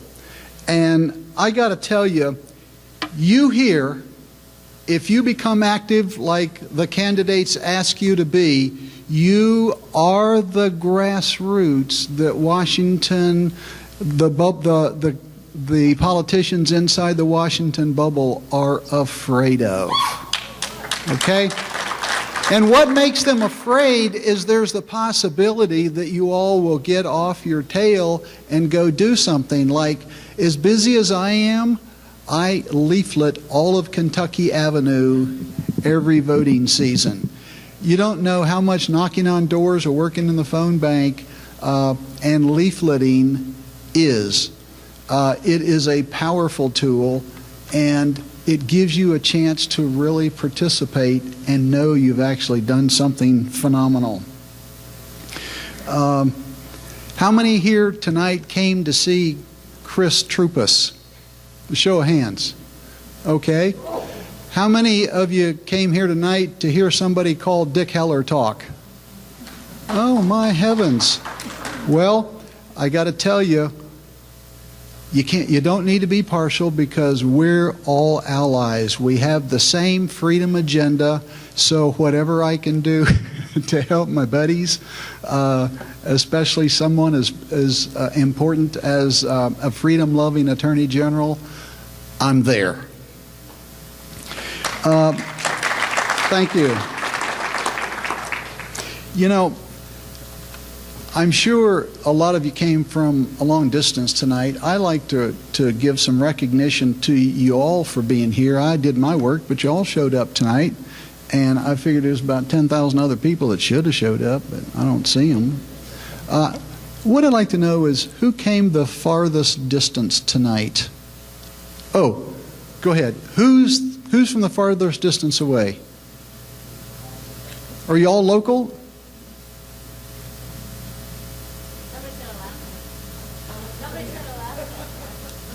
You came down here today from Alaska? Somebody?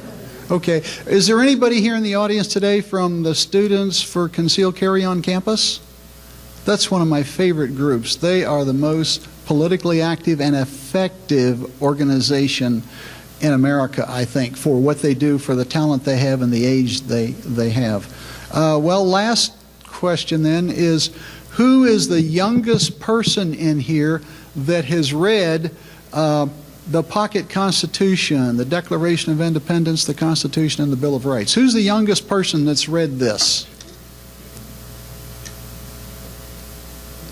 Come on, you're all young. Okay, that's one. I see 2 hands, 3 hands. Well, y'all are so young, give me an age. 18, 19, 20, 17. Mr. 17, when this is over, this Pocket Constitution belongs to you, and I will sign it for you. Okay?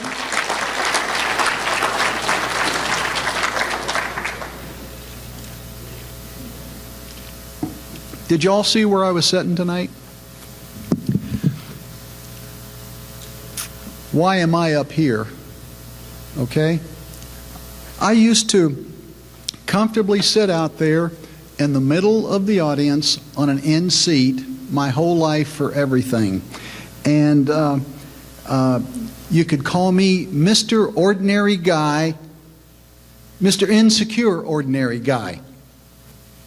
And I was not the brightest bulb in the room, but back about 40 years ago, I was becoming, as we used to say when I lived in Kentucky, a scart of government. Feeling desperate, and then I finally got angry, yet I really didn't know what to do about it. Now I have an app for you, and maybe if somebody asks me when we're done, I can tell you what that's all about. But back then, there was no app for your fear of government and your anger at government. Government runs things and makes the laws, and I was just a mere citizen. After 9/11, even under Bush, I saw the government encroaching into our lives everywhere, and the control and dictator noose tightening around my neck. The Patriot Act, budget deficit, NSA snooping on citizens and intimidating the media. There's hundreds of new laws every year squeezing the pursuit of happiness out of our lives. In spite of government shall make no law, the central government today wants to put monitors, read that intimidators, later on read that as censors, into every newsroom, and like China, Russia, Turkey, and I just recently heard Egypt, they control the internet, and we the people will need to get approval before even mass blasting our emails out to our friends and network if the current government controls are implemented. I stated in my National Press Club speech about a year ago, I said, honest media might even be in more trouble today than the Second Amendment, because we already had our Scalia decision behind us. We must have a truly free press and social media so citizens can know what's going on nationwide in our own Second Amendment world. So I like history, and we hear history repeats itself. Well, what's going on here? Is there a pattern? We know what happened under English law. In 1774, on September 1, the British troops marched into Cambridge and Charleston and seized the gunpowder and cannon store there. Would that be comparable to declaring firearms as contraband and seizing them in Washington, D.C. and Chicago? Seems like a kind of a start of a pattern to me. As events unfolded in Massachusetts, over 20,000 angry and armed locals gathered in Cambridge to protest.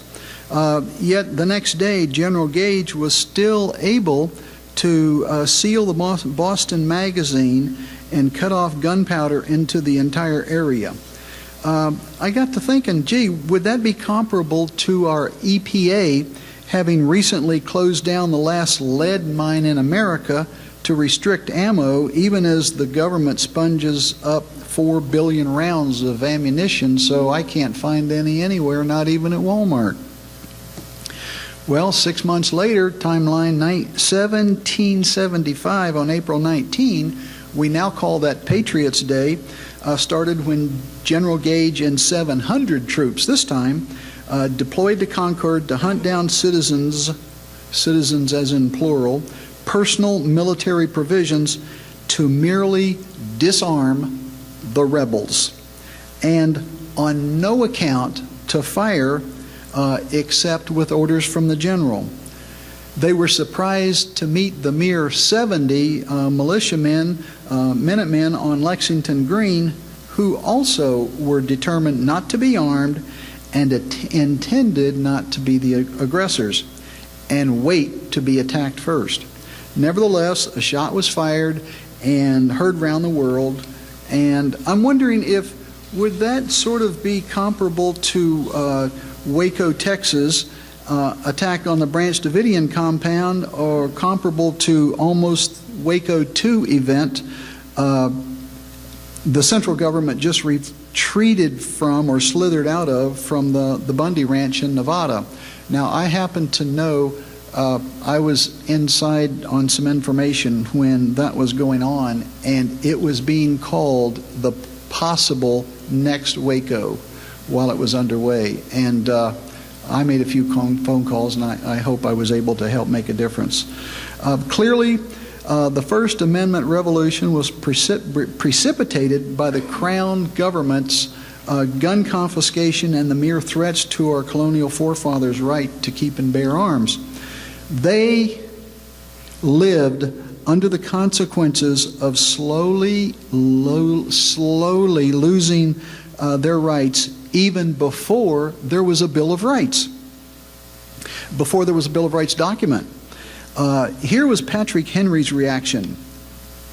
Wow, these guys, they were put together right. Gun control was the #1 intolerable abuse leading to war. Question, are we any less serious today than they were back then about our Bill of Rights? Question, anyone wish to venture just how close we are to that point in New York, in Connecticut, in New Jersey? I'm hearing that they're about to go to blows up there. In the United States of America, you've heard this before this evening, the people, the states, not the central government, possess the absolute authority. However, states may not use community or public safety nor government interest balancing test as an argument to implement gun controls. We should never have to use the bullet box. We all have the soapbox and then the ballot box. Let's make it happen with Chris Troupis. If we don't, allow me to show you what the history of the world has always looked like. If you can picture a big circle, okay? At the bottom of the circle, it actually has a name. It's called the cycle of bondage. At the bottom of the circle, it always starts out the same in every empire. The people are in bondage, and then they go into rebellion, and then there is freedom, and then there is prosperity, and then there is apathy, then there is surrender, and then where are we? Bondage, yes. I've been really motivated by the speeches I've heard tonight, I promise you. I like to say the animals, the wolves, the dictators, the socialists, and the Democrats, they just flat don't care about your freedom or your life. And we don't have to go very far into Obamacare to see that. Now, if you want to hear about our history up to the Supreme Court, we need to look at a timeline. You know, you're in something and you do it, and then time just flies by, and you say, wow, that was half my life. Whew, you know? And every time I go to a judiciary hearing in D.C., they call it a public hearing. The smart people call it a public ignoring. I think I kind of heard that tonight, didn't I? A public ignoring session, and I always say, Mr. Mendelson, the chief of counsel, Judiciary Committee, I should not have to be here. You know, half of my life. So the timeline starts in 1976. We lost our Second Amendment rights just after I moved into D.C., not knowing that it was like a third world country in many ways. And actually, it's not a state, so you can call it a third world country. Protectorate, if you will. It is a one-party political town. They have no use for the Constitution. They despise the Second Amendment and infringe on freedoms and whimsically make up laws, whimsically write laws and just make it up as they go along. Still 1976. I just moved in. First magic moment. I bought my first artwork. Okay? Now this is what I call art. Is a very masculine piece of art. And it has very feminine curves in it. I absolutely love it.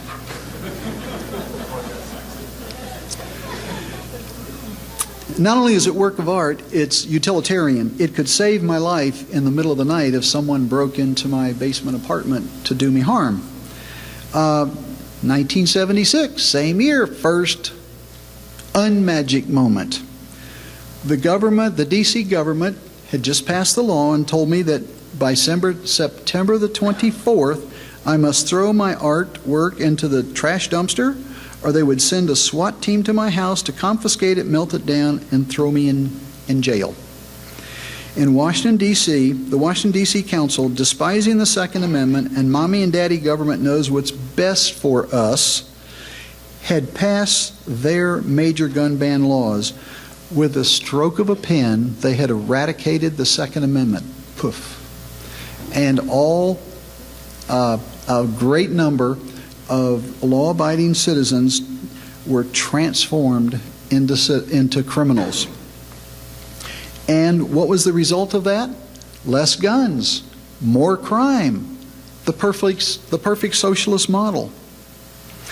The homicide rate skyrocketed. Here's the national average. In D.C., it jumped to times 9.8, maybe 10% of the national average. And here's the national average. That was just the starting bell, the starting fight bell. There was an option, however, and we could be grandfathered in if we would just, as if there's no pain going to happen here to anybody, just voluntarily register all our firearms, handguns, long guns, and but that government demand just did not have the right feel to it. I didn't know anything about government, but I lived in the land of the free and the home of the brave. The result, I had some serious, very intellectual self-talk. Y'all have self-talk? Not going to happen. Ain't doing it. I like to say, sometimes, pilgrim, you just got to know what you stand for. And that's my best John Wayne, folks. And that decision was what later saved the Second Amendment, because ultimately I did own a handgun to take down and try to register. And that was the sole and most critical element in saving the Second Amendment within the court system. So from 1976, we jumped to 1992. I met an Olympic shooter that could not bring his competition firearms into the city. He formed the U.S. Bill of Rights Foundation. We spent about 5 years attending the dozens of think tanks in D.C., networking, trying to find a solution, but with very thread-thin results. So we jumped from 1992 to 1997, 5 years, magic moment. One day, in the heaviness of our 5 years of darkness, a light bulb came on. As a mere citizen, I could not even own a gun. But if I joined the government, became one of them, they would actually hand me a gun. And I'm not too bright, but I figured it out. I realized then I did live in a two-tiered society, not unlike the old USSR Soviet Union. So how does that feel, guys? I told my business partner, I'm going to become an armed security cop, and they'll give me a gun. And he actually completed my sentence. And remember, you had heard him described earlier, the guy is brilliant. He actually completed my sentence with, and I'll go to law school, you'll have the gun, and an argument, unequal protection, and I'll have the law, so we can challenge the regulations together. And we shook on it and became bonded brothers. 1997. Jump ahead. More years. 2003. It was February. I knew I needed to go down to the police station and go through the paper process of trying to register my gun. This is the short version. I got a very accommodating officer to write down all the rejection information on the form that I had submitted. Whoops, wait a minute, this is a handgun. Well, yeah, okay, well, could you write everything down for me? Now I had a piece of evidence. Okay, now I wasn't very bright. My lawyer just said go down and try to register and collect all the information you could. So I had this piece of evidence and I folded it up, and it's like, you know, real furtively, you're worried about what's going to happen. I put it in my pocket like I just closed $1 million deal, didn't want anybody to take it away from me. And I didn't want to get mugged. And as I walked out the door, the officer said, magic moment here, folks. Now, nobody knew this except 2 people in the whole planet, the universe. He says, good luck with your case or whatever. I'm the NRA. He was an NRA member. Is this an NRA crowd? So I had found an ally in the belly of the beast. Wow, what a feeling. We're out there, folks. So, same month, September the 10th, the case was filed in the federal court for D.C., and bottom line, Judge Urbina said, the mere fear of prosecution from a possible government response to a law about if we see you with a gun, we will arrest you, is insufficient ground for standing. In other words, you don't have a reason to come to court. All 6 of us plaintiffs were dismissed. So now we're headed to the appeals court. Now, the next section I label how not to win a case in the appellate court. Short version, the D.C. legal arguments were so weak yet so arrogant that when D.C. counsel Todd Kim was asked by the judge, what motivated the city to ban the guns? He answered, well, Your Honors, the city did not want guns in Washington, D.C. Now, just picture this. Okay, you're a constitutional Second Amendment advocate judge sitting on the bench, and there's 3 of them. Judge Silberman jumps up. The veins swell up on his neck and made his face turn red. You could almost see smoke coming out of his ears. And from behind the bench, he leaned forward and screamed, what planet do you live on? The city is full of guns. Don't you even read your own city Washington Post newspaper? And I'm going like this to my lawyer. I think we're winning. And then the other judge had a response very similar. And I said, there was 3 judges. I'm going, we got 2 out of 3 on our side. I think we're going to win this. The city is full of guns. The appellate decision was for Plaintiff Heller with 1 caveat. 5 plaintiffs, I call them complainers. Okay, it's the only way I can remember the word. 5 plaintiffs' pleas were decided to be without merit. And here's a quote. Heller attempted to register a firearm and in so doing exhausted all administrative remedies. Heller was rejected by the city and therefore Heller was harmed. Heller has standing. In other words, you have a reason to continue in the court system. The city appeals. Wow, now we're headed to the Supreme Court. 2 emotions, joy and happiness, with a little unease. We could lose, but you just have to flip that off and keep moving. So, jump ahead, 2007 now. On November the 20th, we're granted certiorari. It's little old me, you know. Which means the Supreme Court, they like the sound, the cut of our case, they're going to hear it.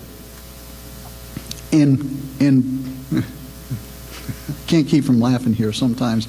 In the books written about the case, about me, I was described as always going off into right field about evil big government. Is the choir here with me? I was called a loose cannon. Give him the mic, and we can't keep him on target or on subject. Can't shut him up. But he's the only one of the 6 left standing. He's all we got. In approaching the media, my attorneys would cringe. One actually wrote on a piece of paper, Heller, me want gun. Protect family. Shut up.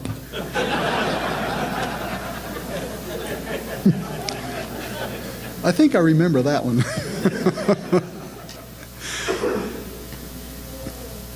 Jump ahead a year, okay, it's decision time. June the 26th. What's it like in the Supreme Court? Everybody asks me that question. This is not your rowdy Congress, and this is not the White House party house. You don't wimp your way to the Supreme Court. This is rarefied atmosphere, the Supreme Court. It's one of those magic moments. It's quiet. It's tomb quiet. I think no one was breathing, no one stirred. You could have heard a mouse. The silence was shattered by this weird voice. Oyez, oyez, all rise. Jeez. And then there's another noise. What was that other noise? The sound was the silk on silk swishing of the justices' robes as they mounted the 4 steps to the high bench. It was that quiet, and you're looking around. Where is that strange noise coming from? It was unbelievable. You couldn't believe that clothes could make that much noise. It was that quiet. This goes on my tombstone. Scalia reads the opinion, quote, "We are not here today to erase the Second Amendment from the Constitution. I knew we had won something."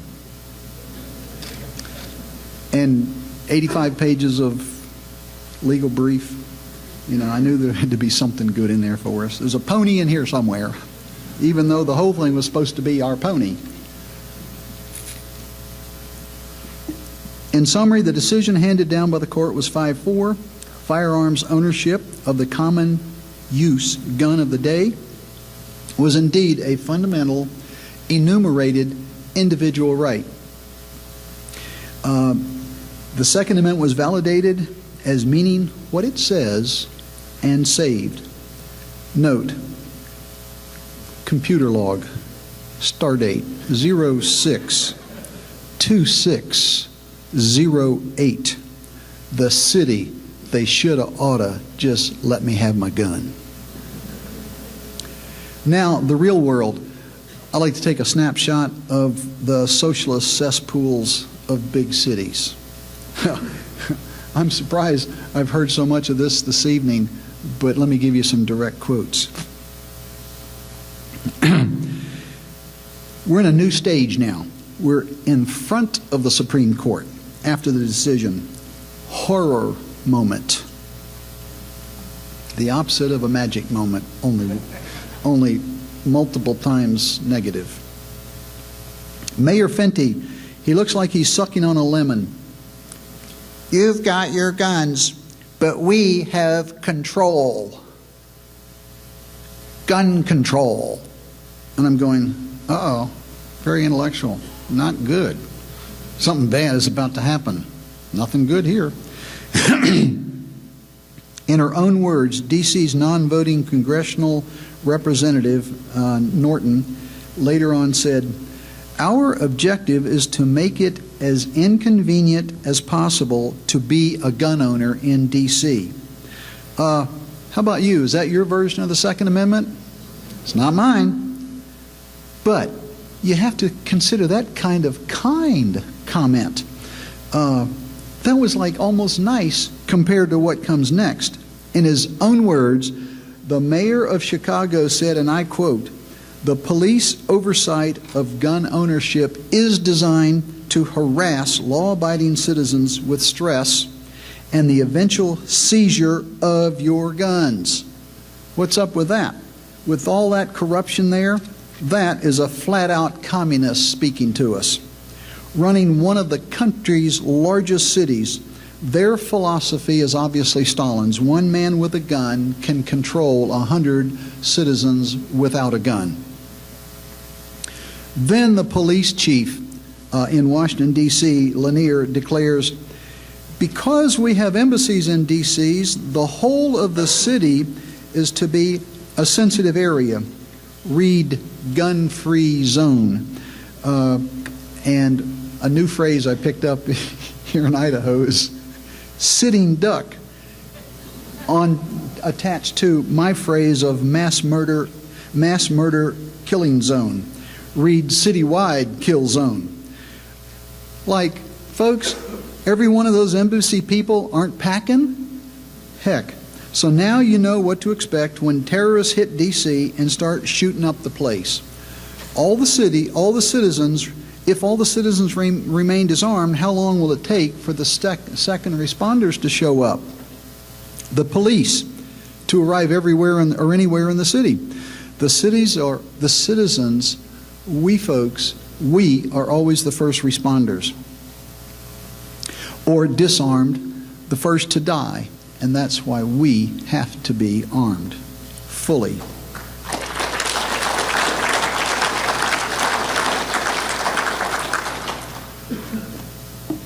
Then, bad really did happen. The D.C. City Council passed every inconvenience regulation they could find in all the other states to, quote, dissuade every individual from exercising their gun rights or even wanting to register a firearm. There's 16 hoops to jump through before being able to purchase a firearm. Emily Miller wrote a book called Emily Gets Her Gun. She was a star reporter for the Washington Times. It tells my whole story. So today, in every state, most gun control regulations that are written or being written or litigated are already in the court case challenge named Heller 2, which we filed a mere 32 days after the Heller 1 decision. Heller 2 is currently bumping and grinding its way through the higher courts, and as I understand it, apparently the Federal District Court of D.C. In a summary decision said the Heller case totally loses on all counts. Well, who cares? If we won, the city would go to the appellate level again, and if we lose, we go to the appellate level for a second time. So that's where we stand currently. That's about maybe 24 hours old news. Ultimately, in the short term, we can win if the higher courts adhere to this interpretation that I got out of the Drake case, which was the concealed carry case that recently got rejected by the Supreme Court, which I thought was a superb case. In that brief, my heart started beating when I saw this phrase. The very enumeration of keep and bear arms takes out of the hands of government, even the courts, the power to pass gun controls, restrictions, regulations, or regulations. Okay? That's my favorite interpretation. The universal background check that has been promoted in the last couple of years was not on the radar screen back in 2008, but the just implemented New York, New Jersey, and Connecticut laws, 7-round mag limits and the AR-15 ban and 14 other items have been in the courts for now 5 years. You haven't heard much from us, the Heller team, but we remain diligently in the forefront. And the struggle for the Second Amendment with Heller 3, 4, and 5 perking along, and a half a dozen more cases actually on the drawing board, and we have names and labels on them. So I could stop here or I could keep going. Your choice. Can't hear you. Keep going? Thank you, thank you.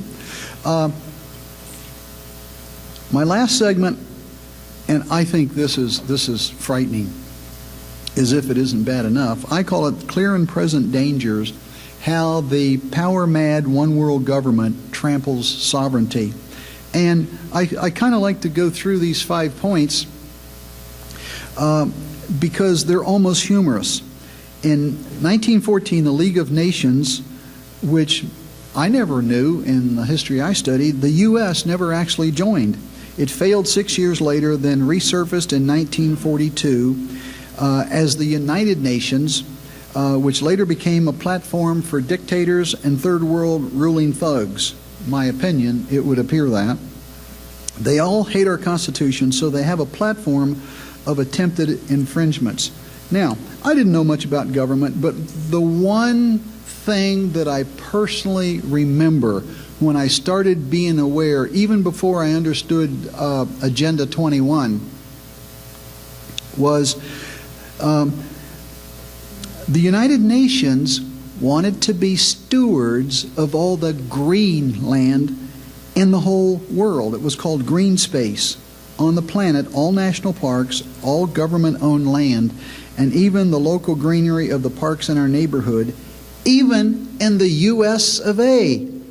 Boy, that was a joke. That way they could have, their idea was that way they could have their rotten spies everywhere and hook their grubby little paws into the turf of every nation, country, city, mountaintop, and farm, and would have 81.1% of Nevada, and as I understand it, about 60+% of Idaho.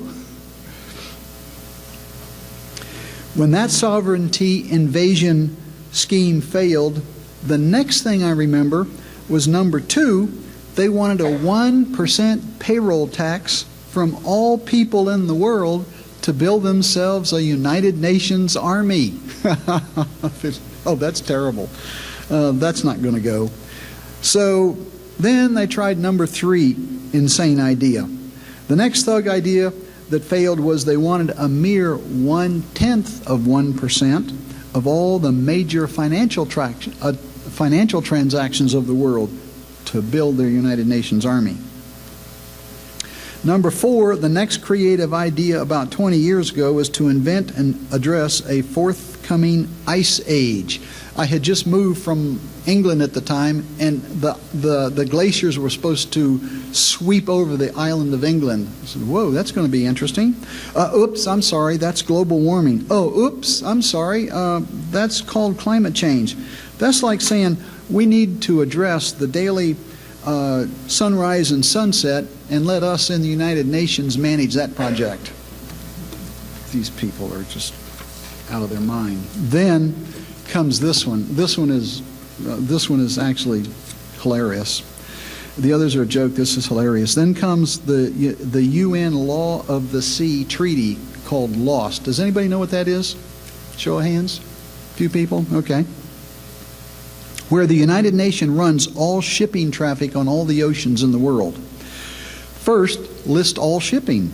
Then regulate all shipping. Then we control all shipping and punish or imprison the people we don't like. Ring a bell? That's like requiring the registration of all guns or gun owners, the first step in the government list, which later becomes facilitates control and then confiscation. And here's an example of just one lost regulations, and it was that the submarines of all the world's navies, even the secret nuclear attack submarines, had to at all times remain on the surface. Like, you know, I can't believe I'm hearing this. Oh, but it gets better. With a radio transmitting and a beacon light on, like a lighthouse. Now I ask you, with 2 thug commie navies out there that hate our guts, you think they're going to do that? And I think that that's an example of just the way idiot liberals non-think.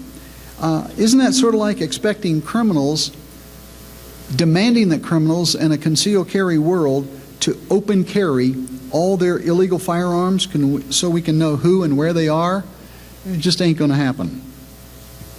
Now it comes to us, the Small Arms Treaty. By law, it shackles all gun manufacturers and controls all private gun sales. Hell, Obama can't even do that. And requires all governments to maintain a database of all gun owners. We know what that means. More no-knock, no warrant, kick-in-the-door home invasions, which are already happening and already too common even in this country. That is preparation for a one-world government by and for the United Nations full of dictators. My comment to that, for mission creep, for a one world government, that is brilliant strategy. We've just got to do better. I recognize brilliance when I see it. It will never come to pass? That's a good question. This administration has already signed and approved the Small Arms Treaty. It won't be ratified today, but by a Congress, but the treaty will lie in dormant like a mousetrap for maybe 1 or 2 generations, forgotten, until statists control all 3 branches of the U.S. government, and then the president will sign it, and then, like a mousetrap, snap, our Second Amendment will just cease to exist. That's simple. It's already been signed. It's like Australia in 1997. Turn in your guns, comrade. And by the way, with no guns in the country, their gun homicide rate only went down 10%. And then that was made up by more knife murders that brought the homicide rate by weapons up to 100% again. So, in conclusion, in my opinion, it appears that we deludedly live in a free country. That means the government is free to destroy our health care, free to take half our paycheck, our doctors, our children, free to take our guns. We need Chris Troupis.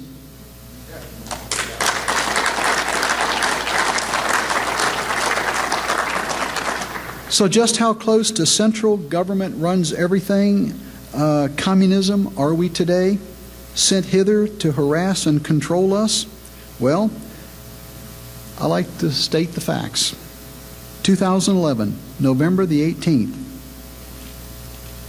Nancy Pelosi proclaims as her goal, quote, do for children what we did for health care, and claims that families providing their own child care presents a problem to their communist agenda. So there are dozens of new proposals on the table to include forcing 4-year-olds into children's daycare. Maybe this explains why Democrats are so keen to support the abortion of unborn babies and promotes the idea that your children belong to the state. They take your children's mind, they've taken away your everything. If that's not Commissar Red Youth of the USSR and Hitler's youth, I don't know what is. See where we are today? There are statists here that are as serious as the IRS and the ATF gun controllers, federal bank controllers, and I don't have to read the whole list. Matt Shea read a great list for us. The list is endless, and throw in probably 1,000 more state laws on gun controls. Just how close can America get to communism and call ourselves pretend free? My statement is we need Chris Troupis. You have to make sure we protect our freedoms, our families, our finances, and our firearms. So on your way out the door today, I call it make the magic move. You reach into your pocket or wallet or checkbook and donate as many of these $20 things as you can manage. We need Chris Troupis, and thank you for allowing me to help Chris Troupis out.